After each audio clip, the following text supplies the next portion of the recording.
All right. How are you guys doing today? I'm doing all right. Spent the first like 4 hours of the morning just reading. I got to get back in the habit of reading, man. I love reading. Whenever I get in the zone and I just start reading, I mean, hours just fly by. I can read for a long fucking time. I got out of the habit. When I went out of the country, when I went to Namibia, I, uh, I was gone for 2 weeks. I didn't read nothing. I didn't listen and I didn't do nothing. I just sat outside and watched animals and hung out with my father-in-law, and that was that. That's all I did. And so when I got back, I I- when I got back, I transferred to the new area. I'm still living in the same area, but I transferred to Dayton, driving for them out there, which is like an hour and 15, hour and 20 minutes from the house. So a lot of times I'll leave the house like super early, like 4 o'clock in the morning. I won't even get home until sometimes I won't get home till after 7, 8 o'clock at night. And the last thing I'm thinking about doing is picking up a book. It's like get home, have a couple of beers, eat dinner, kiss the wife, go to bed. It's like, and so I'm doing that. And I just didn't pick books back up. And then my days off, I lollygag around the house and drink beer and bullshit and listen to podcasts. And then today I just decided I was like, you know what? I'm not going to listen to all the podcasts I normally listen to. I'm just going to catch up on the news in the morning, figure out what's going on for the day, and then I'll listen to two way at night and see how the news progressed throughout the day. But I don't necessarily have to have that complete incoming all the time. I can sit down and I can read. And sure enough, once I got started, I was just like boom, boom, boom, boom, and I was just rolling through it. Um, started a started reading a Dostoevsky book and started reading a book about Saint Nicephorus, and I'm still reading on the Spanish Civil War. I'm still reading on that book. So yeah, I was just like, I just need to get it in my head that that's what I got to do. I got to discipline myself to do this, and that's what I have to do. Anyway, enough about that. I wanted to first thing I wanted to do is I wanted to thank everybody for the feedback on the on March the Saints first reading from the lives of the great Desert Fathers that I released this past Sunday. Um, I think I'm going to be doing some more stuff on my Substack. I'm not going to charge like everything I do. I was talking to my wife about this. Everything that I do, I'm releasing for free. I want everybody to have access to it and to be able to share it. Please go share my stuff. I know I'm bad about talking about this stuff. I don't like promoting myself. I'm not good at it. But I just kind of wanted to give y'all an update on like kind of what I'm thinking about. Everything I do for free. I put out there for free. There are tiers on Substack that you can subscribe to. And I know when you like sign up to the newsletter, it gives you the option to sign up and subscribe and pay and blah, blah, blah. I don't even know what the tiers are. I haven't looked at it in so long. Um, but I think if y'all want to do like monthly donations or you want to contribute in some way, like just go do that. Just go to Substack and just like sign up for like, I don't know what, $5 a month or $2 a month, whatever I have it set at. I don't even know. I'd have to go look. And just consider it like a donation portal, you know, if y'all want to donate, if you want to give money, that'd be the best way to do it. Um, Otherwise, don't worry about it. You know, everything's free. I know that people's finances can be tight at times. Shit, I just went through a little tight period because I did get some work done on my truck, and so shit happens. You start eating into your savings or whatever. Not everybody is you know at that point in life where they can afford an emergency or if or mechanical problems or whatever. So if you're not in a position to give, don't worry about it. I'm not depending on y'all for my livelihood. I work for a living. But if you want to give, I do appreciate it. It's nice to know that people appreciate the work that I'm putting in. So that being said, okay. Oh, if you want to know where the Substack is, just go TommySalmons.com. That's how you can get to the Substack. You don't have to go search through the Substack and stuff like that. Just myname.com is linked directly to the Substack. So that's the easiest way to find my Substack. I have YouTube channels too. If you want to go watch on YouTube, whatever, like I don't care. I don't keep up with how many views I get or anything like that. I think very few people watch me on YouTube. Most people are used to downloading me and listening to me because I didn't do video for the longest time. But my videos are released at the Substack too. I'd rather promote the Substack than the YouTube. So that's me. I have a Rumble, but I haven't uploaded to Rumble in a few weeks. I had to get a new laptop and I just haven't logged back into Rumble um, with all the laptop issues I was having. So, but we should be good for 6 more years because that's what the last one lasted me. So, yeah, and who knows? By that time, I might be in South Africa. I don't know. We'll see. So that's still up in the air. We're still trying to figure out when and how we're going to do that. But we're going on a trip. We're going to take a trip in May, and then we're going to take a trip to South Africa in 2027. We're going to go to Cape Town in 2027. So if you're in the area, hit me up. But yeah, other than that, um, let's dive into this right here. I had posted on X the other day that a parent that raises their children to be dependent hates their children, and a government that raises that creates a dependent class of citizens hates their citizens. And I truly believe that. Like, if you really, truly love your people, whether it's your children, your cousins, your whoever, I mean, your protege, you want to teach those people to be dependent, independent, I'm sorry, and to get off of the dependency and to not be suckling the tit for the rest of their life. That the creating a dependence might make you feel good. It feels like, oh, I'm providing for these people. I'm caring for them. I'm loving them. But you're not, you know.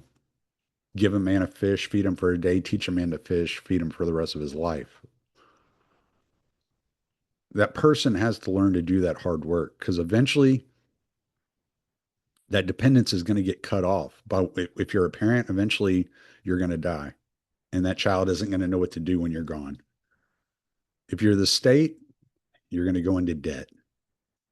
Someone's going to shut down the government and people are going to go without food. That's not a way to love somebody. That's not a way to care for somebody. That's not a way to show compassion to somebody. Like if some people, everybody needs help sometimes. Like I get it. Like I, I would turn to my parents, back in the day when I was strapped for cash, and I, there was nothing I could do. I was like, I can't. And, they would help me, but I didn't do it regularly. I hated doing it. It took everything within me to ask. It had to get so bad. I didn't have an option, you know, and it's not that they minded. Like if I could have asked them every freaking weekend, they would have given me 50, $100, whatever it was. I just refused. I wouldn't do it. Um, I could probably, mean, I can't remember every single time I asked, but I can tell you for certainty it was less than 8 times, and it was extreme circumstances whenever I did. Like we were about to go days without electricity or days without food or whatever. It was truly extreme circumstances. And but that built character, that built strength, determination, and independence on my end that I could handle my business. and that I could deal with whatever came my way, and that I would find a way to get around it, that I'd find a way to claw through it, that I would find a way with my bank account in the negative to catch up and stay ahead. You know, I would find a way to thrive despite everything. And I was reading, so Saint Nicfarios, he was a leper, and he had this he said this thing. He said something like a person, let's see, if a person lived their entire life without struggle, then only the angels would be holy, because it's that struggle that sharpens you, that makes you better, that uplifts your spirit, that pushes you to that next level. It's that struggle. It's it's that desire to thrive, to be better, and to uplift, to lift yourself up. You know, they say pull yourself up by your bootstraps or whatever, but it's just that struggle that really creates that character of determination and discipline, like we talked about last week. And if you're thriving to walk the royal path and to advance into that vertical culture, it's all struggle. None of it's easy. It's all struggle. Every day it's struggle, struggle, struggle, struggle. Every time you think you got something figured out, something else hits you in the face. It's just bam, bam, bam, bam. You know, what was it? Oh, my phone turned off. Sorry. Shit. That's where my notes are. That's what I'm looking at here. I got my phone over here with my notes on it. But yeah, so the elites have created the environment for politics of envy. And these politics of envy are overtaking the elite system. When you see this in the New York City mayoral race last night, you see this with AOC, with Bernie Sanders, these these people that want everything for free. They're free, free, free, free, free. Give, give, give, give. Creating the dependency on the state, the dependency on the state, so that they can have control over the lives of their people. And the elites created this system through their cronyism, regulatory capture, perpetual war, inflationary monetary policy, and a permanent dependent class. 42 million people on food stamps. 42 million people on food stamps. We're going to get into some of these numbers later, and you're going to be like, what the fuck are we doing? But it's 42 million people on food stamps. It's fucking insane. It's a completely uh, like uplifting the parasite class over the productive class. The productive class pays the price for this. And the productive class always also pays the price for the the corporate welfare, right? I'm not talking about a business getting a tax break, to build in New York or whatever, like with Amazon was supposed to get that $3 billion tax break. No, I'm talking about the government constantly funneling money into these businesses to keep these businesses running, to keep these businesses going. And the federal government has long poured money into corporations, whether it's to get these corporations to um, to develop for government, or whether it's to prop up the businesses like you saw in 2008 with the bailouts for the banks. This corporate the corporate welfare system and the impoverished welfare system working hand in hand to prop each other up, creating this parasite class that lives off that productive class, that sucks the life out of them, that sucks the wealth out of that middle class of working individuals that are constantly struggling 70 hours a week, 80 hours a week, busting their ass, doing everything they can to raise a family, barely making their mortgage, barely feeding their family, wondering how their kids are going to go to college, and constant stress and constant anxiety over these things. And then it breeds this this envy within the population. It's like, well, why are you giving corporations billions of dollars and then you're giving the poor billions of dollars and all you're giving me is a headache. All you're doing is taking from me. You take and take and take, and you're handing out over here and you're handing out over there. You're giving to foreign countries. And the impoverished are told to look at those that are productive and those that are billionaires as evil, and that, well, they just don't want you to have. So we have to take from them to give to you. The corporations want to get wealthier. So they get in bed with government and create this crony system that shuts out mom and pop shops and small businesses through regulatory capture and other means. And the productive class is sitting here going, Jesus Christ, I can't keep doing this. You keep taking from me to give to others. I'm getting nothing out of this. And they get mad. And that's how you end up with a Trump because they got mad because the working class, the productive class of men and women that have been working their fingers to the bone for the last 20, 30, 40 years without any chance of a retirement, without the ability to send their kids to college, without their kids going hundreds of thousands of dollars into debt. Their kids have no hope for buying a house in the near future. And they get pissed off and they elect Trump and they're like, fix this. Like, whatever I don't care what you fucking have to do, fix it.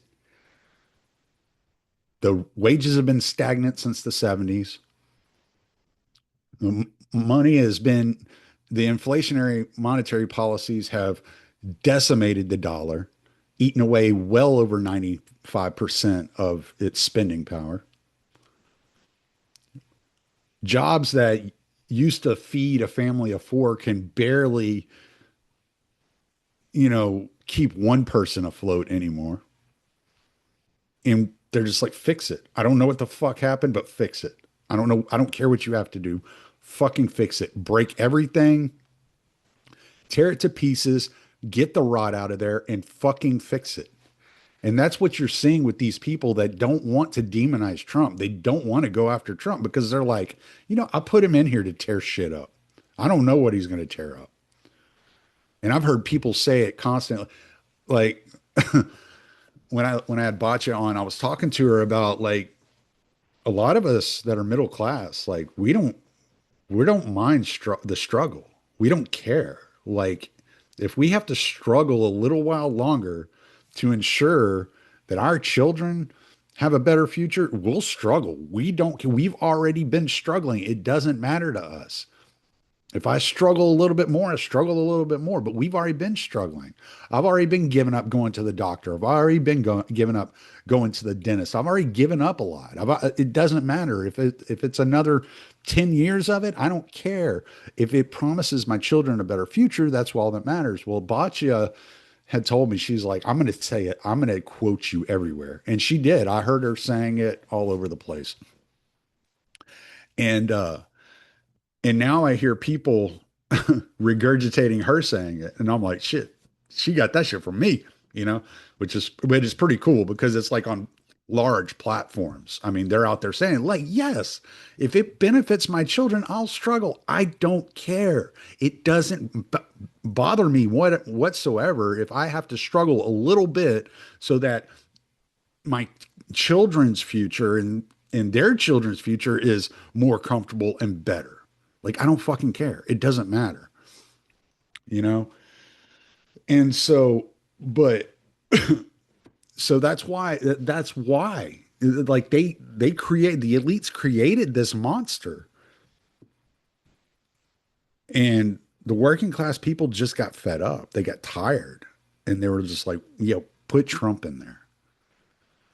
Well, Trump gets in there and he starts changing things, and who's going to get mad? The parasite class.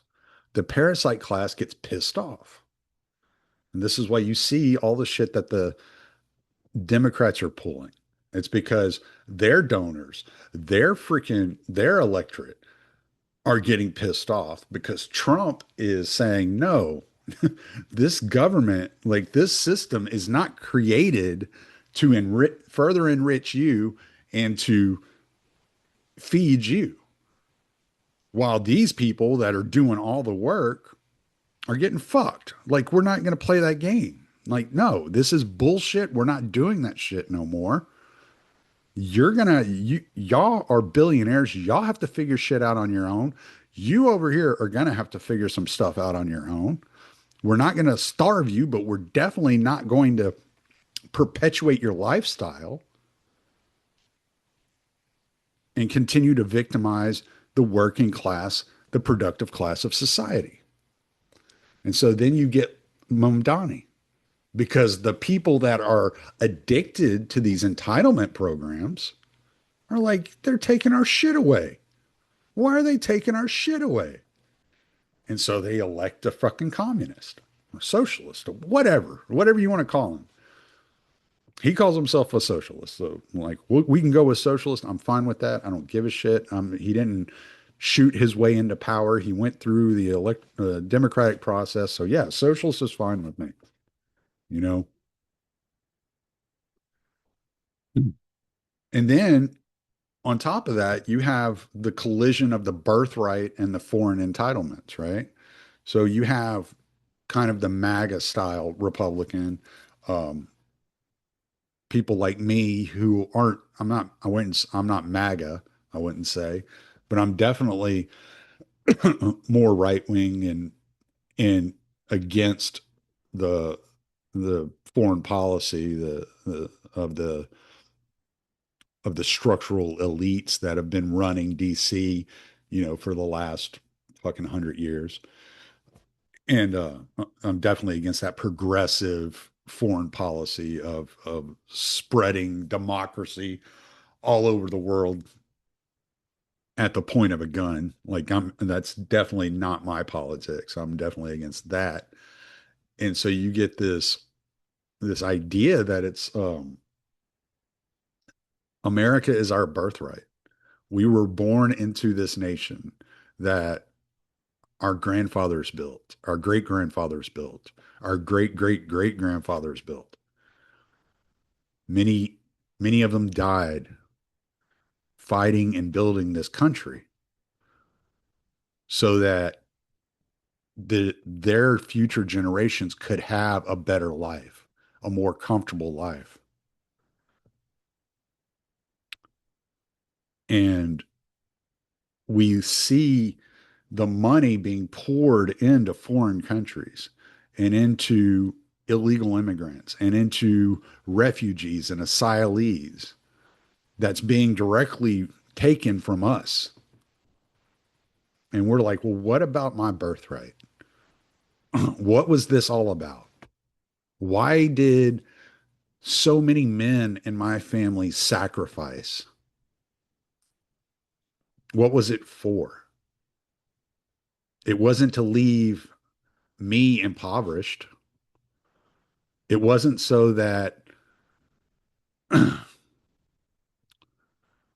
it wasn't so that my brother could feel so hopeless about the future that he becomes a drug addict and homeless, sleeping in his own feces with needles around him. They didn't they didn't build this structure to enrich this elite cabal of people that would victimize the producers and the workers of this nation. But it became so corrupt that that's what happened. That those with families that have been dedicated to fighting the wars, building the infrastructure, and keeping the nation running,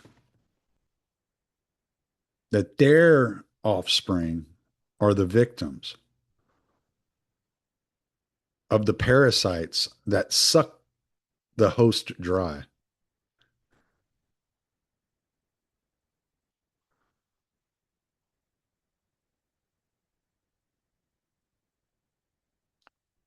A lot of men in my industry driving truck never see retirement. It's one of the top five most dangerous jobs in the world.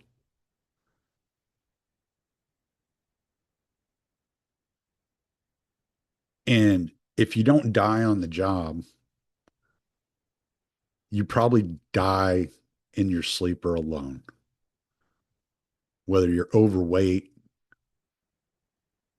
or your arteries are clogged from all the disgusting truck stop food you've been eating for the last 50 years. But very few retire. I happen to be in a unique situation and I'm going to be able to get out of this industry pretty soon. But a lot of men die still working.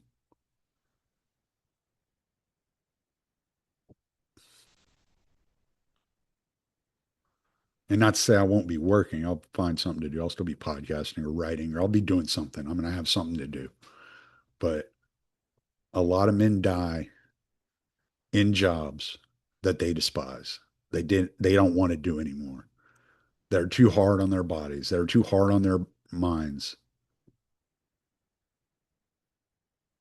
But they don't have the options because their wealth is transferred from their productivity to the parasite class.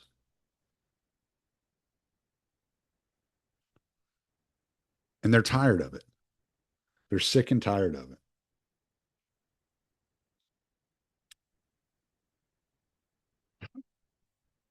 And I was thinking about this earlier and I started looking up statistics. Let me see if I can share my screen.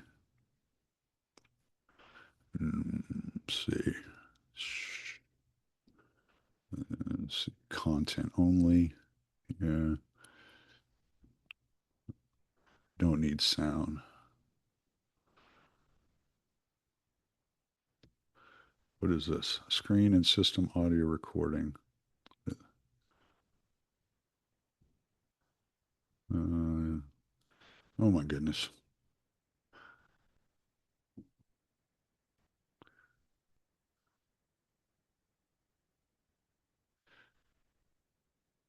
Oh, well, it's not going to let me do this. I don't know why it won't let me do it. Let me see. Let me try again. This is, like I said, it's a brand new computer, so it's giving me a hard time.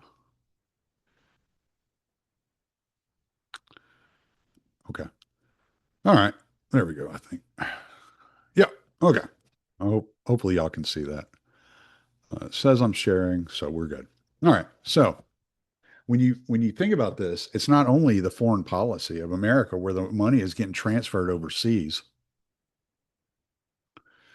And I looked up four cities just out of curiosity. 28.7% of residents in Houston were born outside of the country. 28.7% of residents in Houston were born outside of the country. 36% of New York City is foreign born. 39.7% of Los Angeles, foreign born. 20.6% of Chicago is foreign born. And why does this matter? These people were coming here and producing for themselves, putting together a life for themselves, doing it legally, not running down the income of hardworking men and women,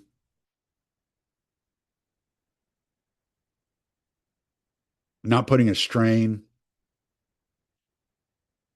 on the health on healthcare industry wouldn't bother me. Wouldn't bother me. I don't care. The people that come here and they take care of themselves, like my wife, she's a hard worker. She's a self starter. She works for herself out of the house with like 4 or 5 different clients, which there's nothing wrong with those people. Those people are fine. But when you see coming from the U.S. Committee for Refugees and Immigrants with the article, a survival lifeline for refugees and immigrants will end on November 1st, talking about SNAP. That means that refugees, asylees, survivors of human trafficking, survivors of domestic violence, and other non citizens.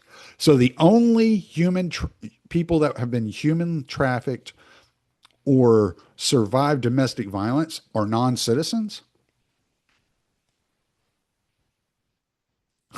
It's just the way that they word these things. It's like, oh, you're not,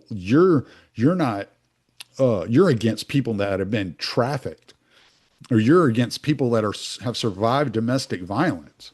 No, I'm against the government taking money from hardworking American citizens and funneling it into people that shouldn't even be here. That's what I'm against. I'm against the federal government forcing people to pay to prop up the lifestyles of people that have no business being here. None whatsoever. If you're a refugee and you come to this country, you better figure out a way to take care of yourself. It is not the US government, it is not the taxpayer's job to feed you, to house you, and to pay for your health care. That is your job. If you were seeking asylum from political persecution or some gang related persecution in your country, you better have a skill set that allows you to survive in the US. Otherwise, we're going to put you out on the street with the drug addicts. You don't have a right to come to this country and take money from those that are producing, those that are working, those that are trying to raise families and pay for college and care for their children and their families.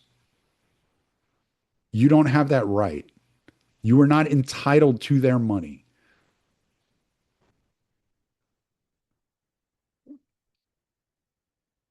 1.5 million non-citizens receive food stamps. Now, this is from 2022. This was written in 2025, but it says the statistics are from 2022. Another 2.2 million children living with non-citizens were also on food stamps. So these anchor babies or children that were brought across the border illegally, living with illegal aliens. So you're looking at 3.6 million people that should not be on food stamps. 3.65 million people that should not be on food stamps. And this one cracked me up. This is a fact check from Al Jazeera. Fact checking a viral chart on U.S. food stamp recipients' race, ethnicity. They didn't fact check it. They didn't. But what's this telling us? Percentage of U.S. households receiving SNAP benefits. 45.6% of Afghans are on SNAP. 42.4% of Somalis are on SNAP. 34.8% of Iraqis. 34.4% of Dominicans. Chart goes on. And here they say the chart doesn't show the full picture of SNAP. According to the most recent USDA data available, 2023, white people are the largest racial group receiving SNAP benefits. So 35.4% of white people are on SNAP. 45.6% of Afghans are on SNAP. What are we not showing the picture of? So it goes on to say that like somewhere right around 11, what is it, 11%? Or just under 11%? I think it was like 10.8%.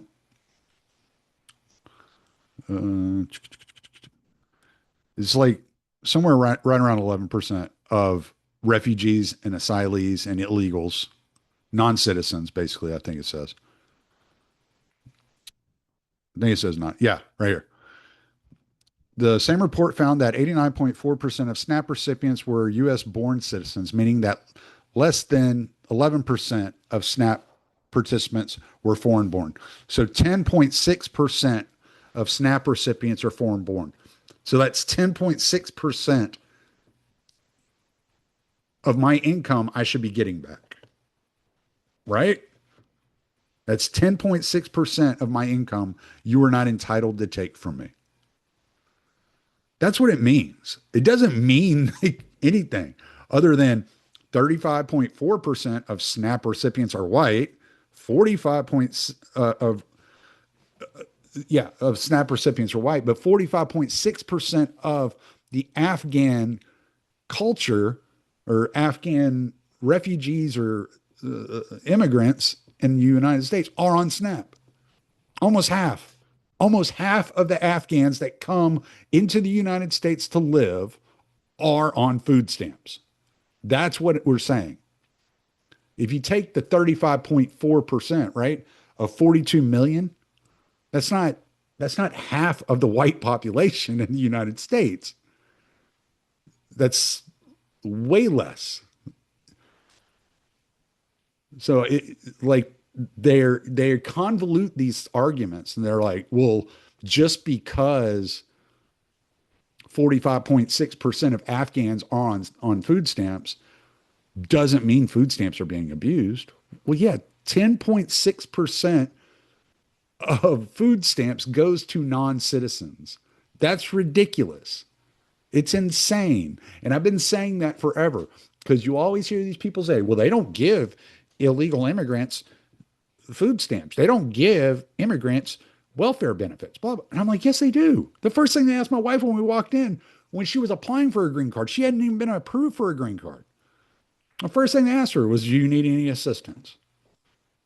That's the first thing they asked.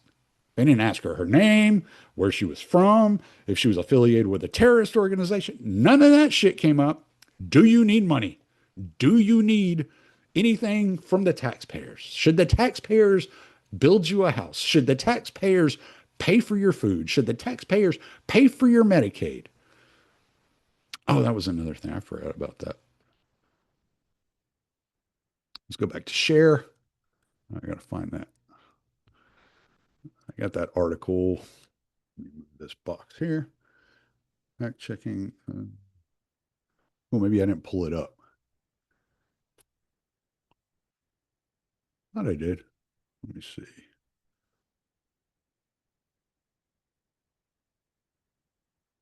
No, I didn't pull it up.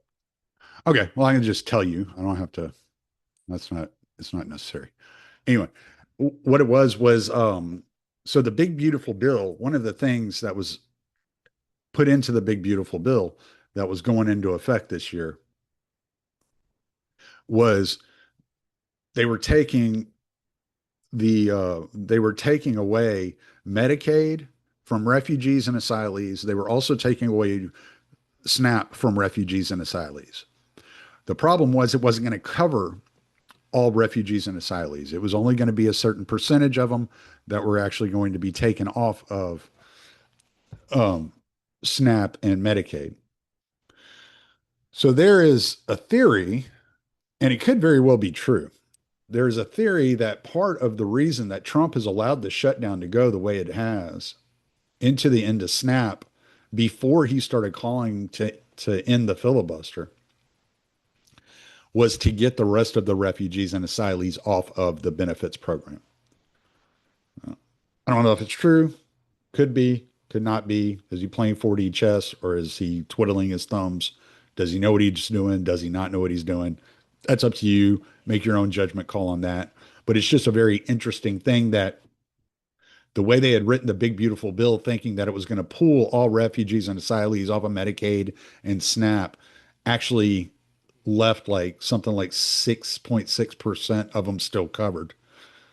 And so it could be a move to try to get the rest of them off of SNAP in this process while they're dealing with the courts and, you know, shuffling money around and doing all that. And maybe that's why he waited to call for the end of the filibuster until after the SNAP benefits had expired, or like the day before or something like that. I think it was the day before. Um,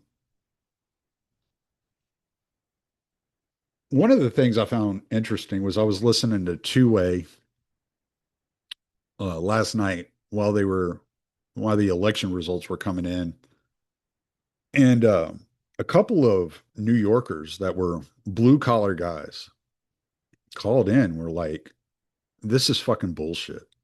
This is ridiculous.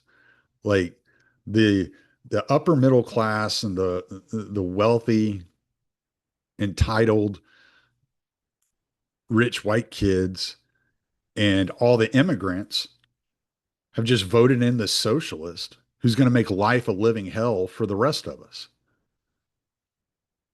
And there's nothing we can do about it." And I thought it was so interesting that only 37% of New Yorkers were actually born, or like New York City residents were actually born in New York City. 37%. The rest of them have come from all over the world. Almost an equivalent amount, 36% are from foreign nations. That's insanity. That's crazy. That is so nuts. That makes up what, 73% of the population is either born in New York City or foreign born. And then you have transplants from around the country that make up the other 27%. That's wild. That is fucking wild. So if you can get all the foreign born to vote for you, a handful of the transplants, and a handful of native New Yorkers, you can win an election there. And that's what it sounds like Mamdani did. It sounds like his real focus was on um, Muslims and um, immigrants, and then the awfuls, affluent white female liberals. And that's how he put his coalition together. But yeah, it sounds like the working class New Yorkers are really pretty pissed off. You know, your electricians, your plumbers, your warehouse workers, your dock workers. Sounds like they're pretty pissed off. I read a story yesterday that said a million, there's at least a million people talking about fleeing New York City with Mamdani there, which is just going to further entrench the ideology. It's going to give him victimhood status so that he can point the finger at everyone else, not take responsibility for the failures of socialism, and continue to drive that city into the ground. And then, I don't, in surprising news, Jay Jones killed it last night. Pardon the pun. But yeah, Jay Jones won after the text messages came out that showed that he was he wanted to kill his his Republican opponent, and he wanted to see that man's children die in their mother's arms so that he could pass gun control legislation. The left has lost the plot, man.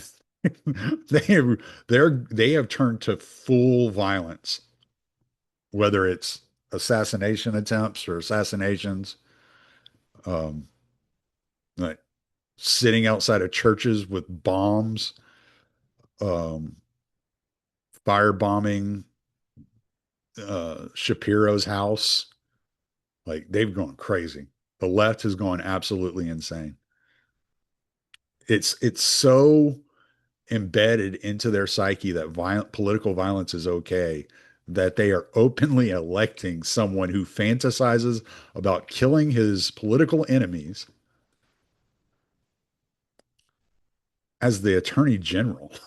Like, it's like, what? So, I don't know, man.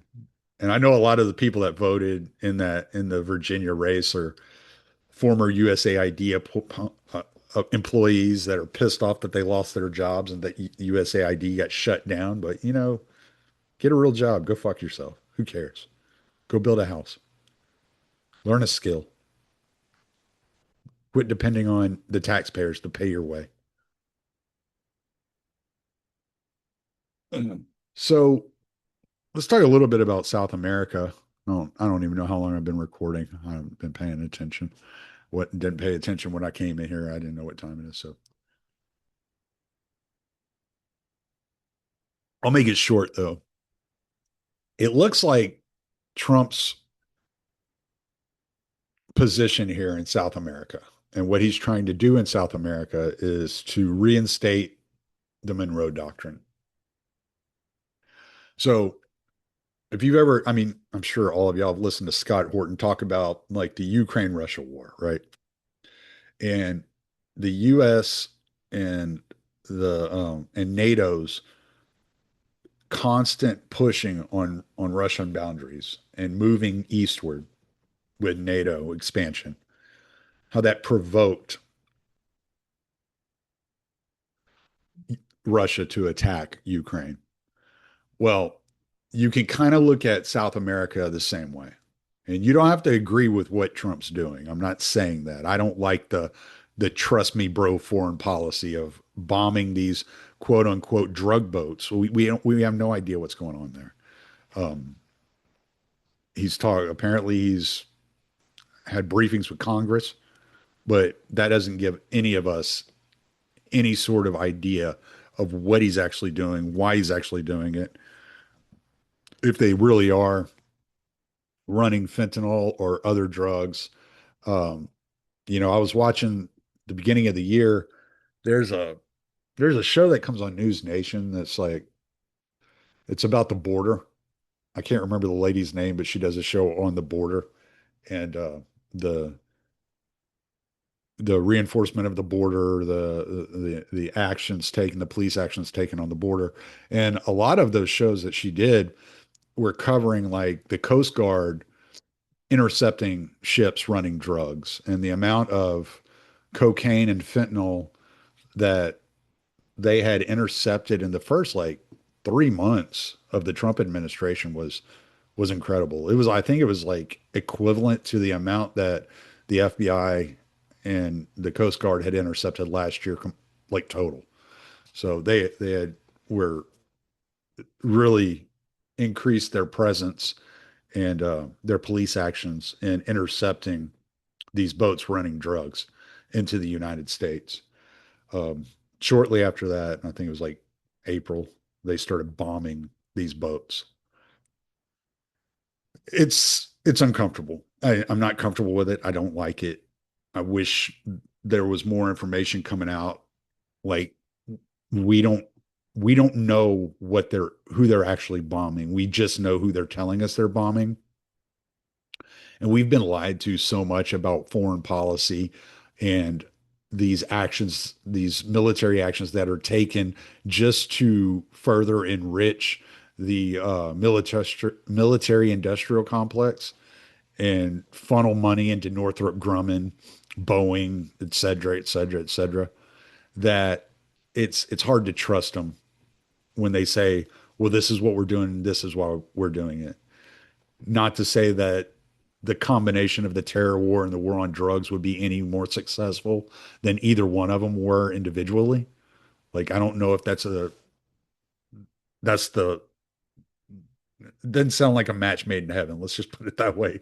It sounds like it could be very detrimental to the U.S. Um,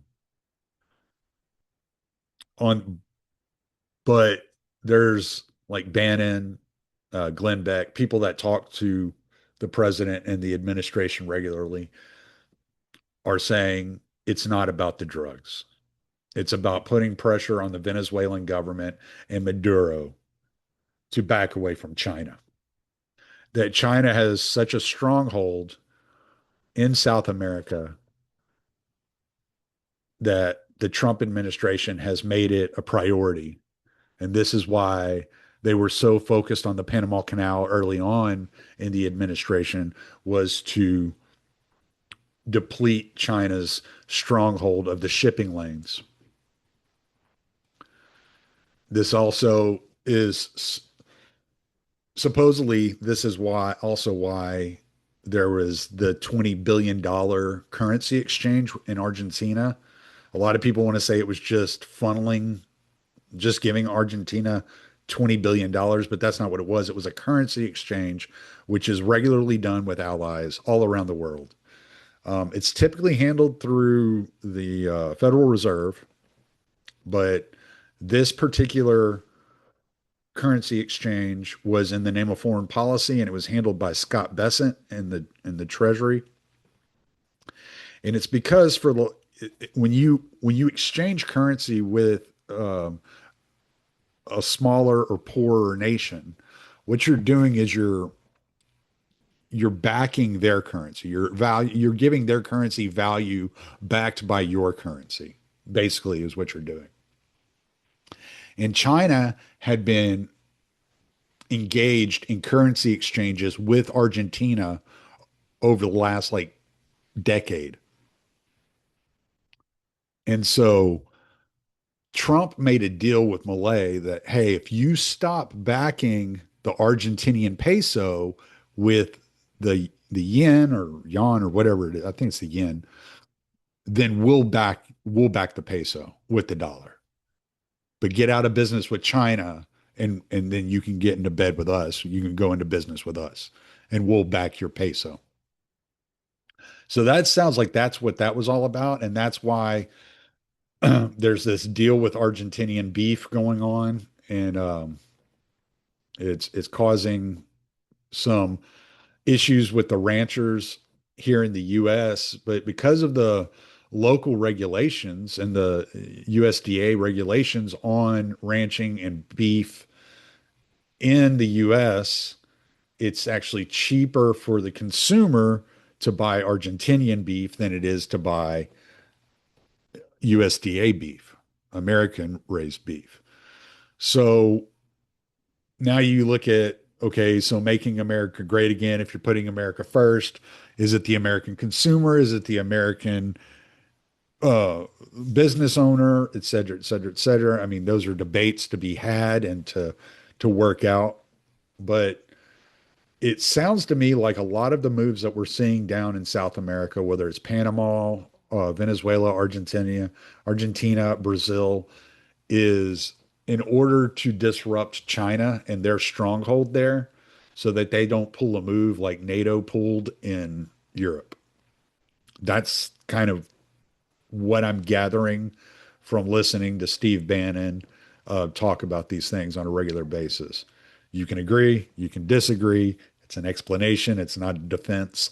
I don't, I don't know if I've really spent enough time thinking in detail about it to determine exactly what I think about it. I'm not comfortable with the bombing of the boats. I don't like a trust me, bro, foreign policy. I don't like that it just feels like another way to give money to the military industrial complex and to pacify them for our lack of engagement in the Middle East. Um, I don't like that. It that might not even be the case, but it kind of has that feel to it.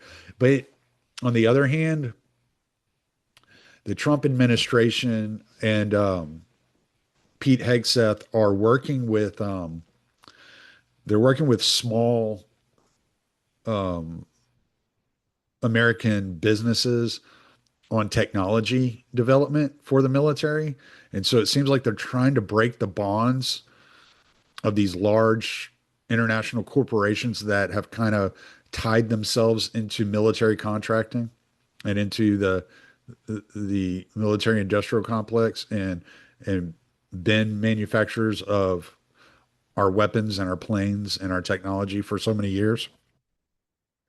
So there, it seems like there's a lot going on there, and it's kind of like in flux, and it's a fluid situation.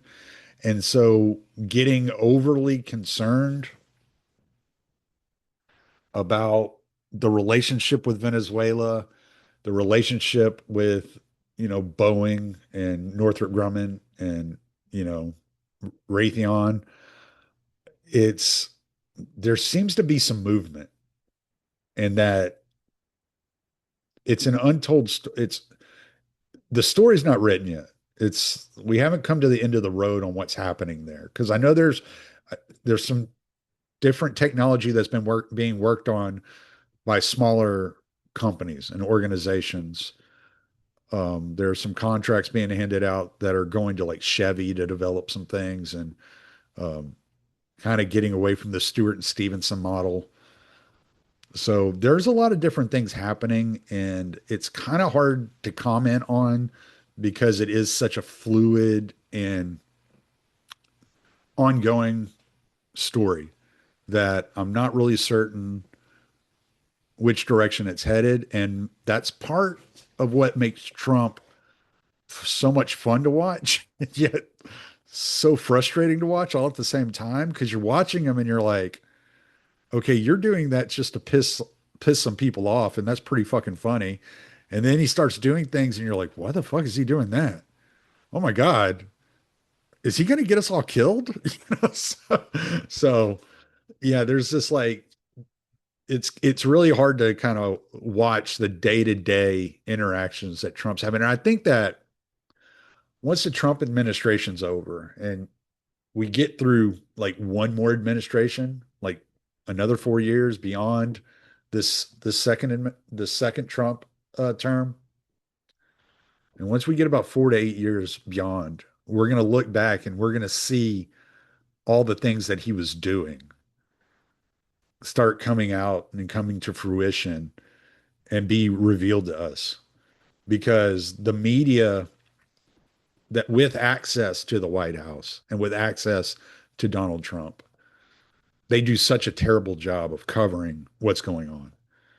And so it's left up to truck drivers like me to spend their day off researching and recording a fucking podcast, because these goddamn assholes, these legacy media dickheads won't do their fucking job. So, but it's all good, man. I enjoy doing it.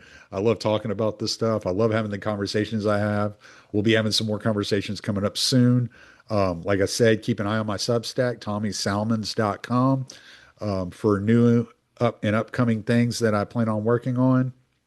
And let's just y'all have a good rest of your week.